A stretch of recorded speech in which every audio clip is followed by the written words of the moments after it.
Good Friday evening, everybody. David Paul here in the KHOU 11 Weather Center on things are settling down Friday evening, we'll call it. We've had thunderstorms off and on all day long. Most areas at one point or another had rain today across all of southeast Texas from Huntsville down to Galveston.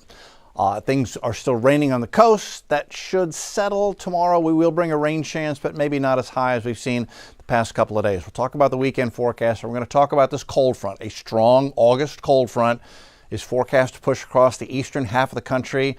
Latest model runs actually do bring a tiny little bit of less hot air in here middle of next week. I'm going to go over that in detail coming up here as we move along. High temp today was 89. Looking beautiful in the Med Center now.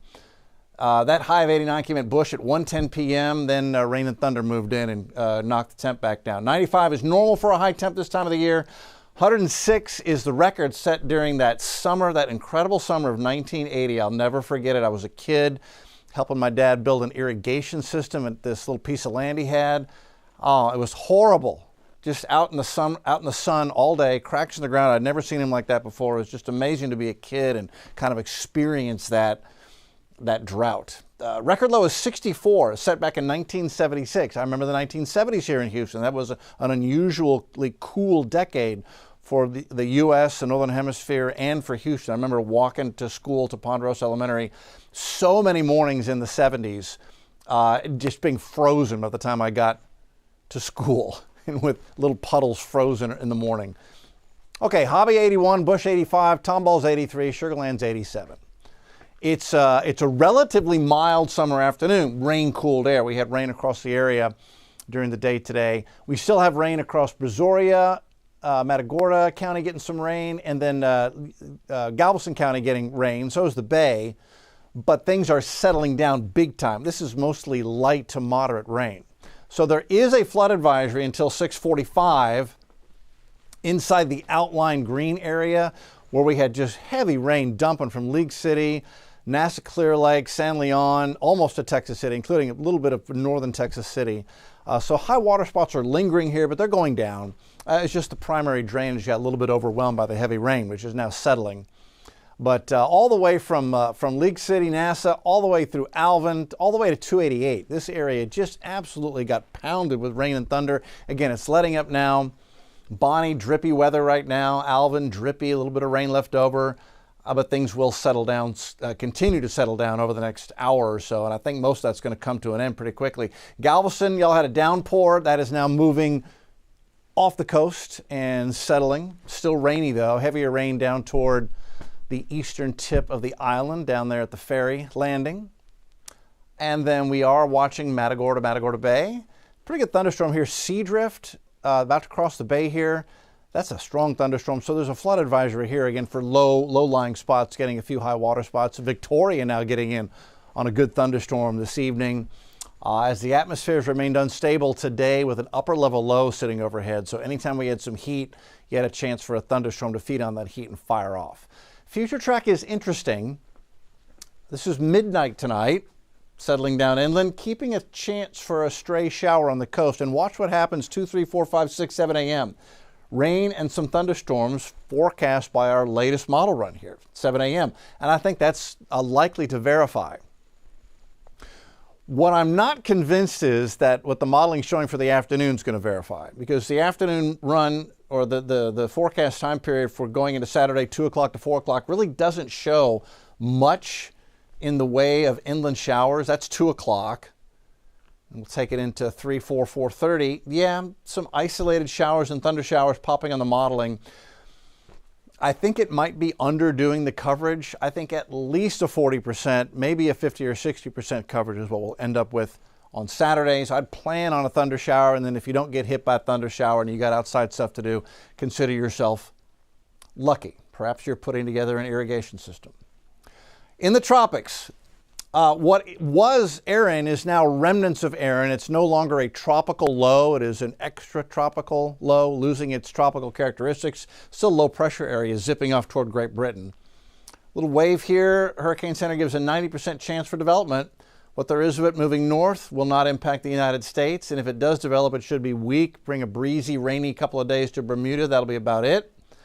40% chance, so a moderate chance that this wave develops as it moves west. We have plenty of time to watch that. If it's going to develop, it doesn't reach the Leeward Islands here until maybe Tuesday or Wednesday of next week. And then at the moment, nothing in the Carib, nothing in the Gulf. Quickly, post-tropical Erin will remain a pretty good low pressure area, 65 mile an hour winds and 45 mile an hour winds by Wednesday of next week. It's going to send a lot of wind and rain into Great Britain as it heads in that direction. But what does the modeling say about the rest of this stuff? So this is the American model and the European model. And what we've done with this is we've taken out all the weaker areas of low pressure, so it will only show if a significant area of low pressure develops. I've got this for Mets at home. I got to see the weakest, strongest isobar is 1,008 millibars. So 1,008 or below is what we're showing here. And it depicts the American and the Euro, what we've got left of Erin. You'll watch that move northeast. And then I'll stop it at a couple of spots. Remember, we got a wave here that as it moves north, Hurricane Center has a 90% chance of developing. So let's see. Through Monday, the modeling on it is not developing it. So maybe it'll become a depression, but our modeling here doesn't show, or the GFS and the Euro, it's not my modeling, it's the American and the European modeling, doesn't show a significant low out of that. So this is through the weekend into Monday. What it does show, if you see that little right there, little ring, that is a surface low pressure area forming off the coast of New England. That is going to be a reflection of this strong cold front coming in. We're going to get low pressure form here. That's going to open the door for cold air to come down across the lower 48. Not tropical. So that's of interest, and we'll talk more about that in a minute. Notice the other wave we had out here does not develop, nothing below 1,000, nothing even 1,008 or lower millibars, so it doesn't show anything there. Nothing showing in the Caribbean or the Gulf.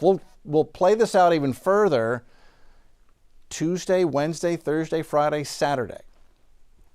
So it's not until August the 30th that the models depict another possible area of low pressure. This is way out in the distance, so take that with a grain of salt. But even if something does form, this is the only spot it shows any tropical development.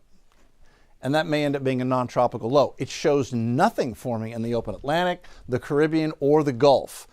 So that's where we stand as of this evening. We'll look at it again tomorrow. We take it one day at a time. Things can change overnight this time of the year in the tropics. But for the moment, looks like we got at least a quiet weekend for us as far as not having anything to threaten us. There's September the 1st. Nothing showing up. Let's talk about this cold front. This is the fun stuff. So we're at 85 right now, current temperature. Fargo, North Dakota is at 80. We go into Canada. I love that I'm looking for temperatures in Canada in August. Old Crow's at 59, but Alert's at 33. Barrow, Alaska, 39. There is some colder air as you get up closer to the pole. And the reason that is worth looking at is because we're going to get a cross-polar flow. That is air coming out of Siberia, coming off the Arctic Circle, and then down into Hudson Bay.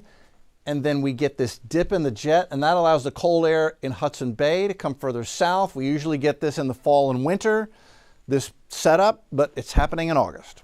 So we're going to get some colder air deep into the lower 48. That's Sunday. And then by Tuesday, big cool down will be well underway from Atlanta to the Great Lakes, maybe even all the way down to the Florida Gulf Coast, to the I-10 corridor. Will Houston get any of it? Let's take a look. First of all, temperature outlook. So the cool down starts up here as we head into Sunday, Monday. This is the temperature regime further out, August 28th through September the 1st. So even further out, after the initial strongest part of the cold air, they still have temps forecast to be below normal here in mid-Mississippi, Ohio Valley. And then that's the boundary right there. So will we get a little push and get us a little cooler air, or will it stall and we stay in the warm sector?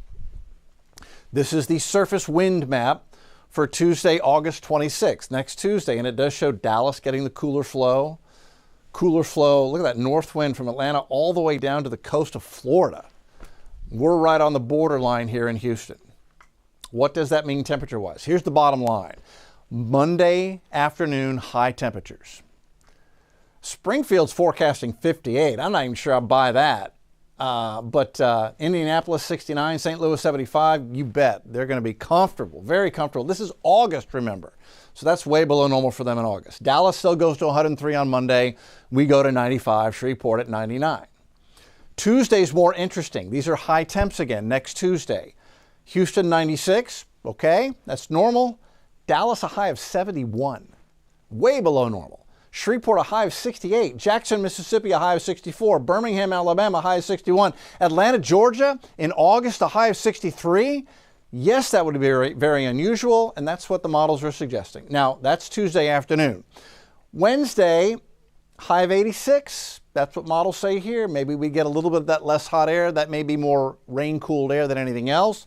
But even New Orleans forecasting a high of 78. Pensacola forecasting a high of 80. Jacksonville a high of 79 in August.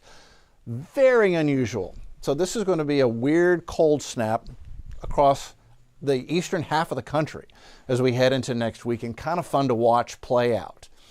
Here's tomorrow. Summer continues. 20% chance for a thunderstorm through noon. 40% chance for a thunderstorm in the afternoon. Remember also that rain chance, that 20% in the morning, the coast.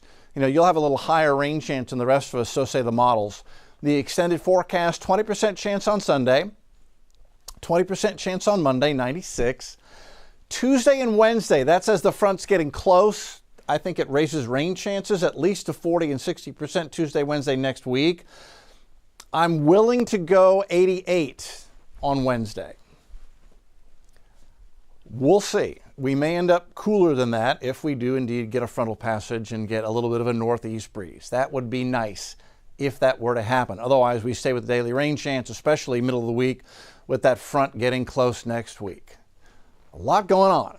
All right, that's where we stand on this Friday. Have a great weekend, everybody.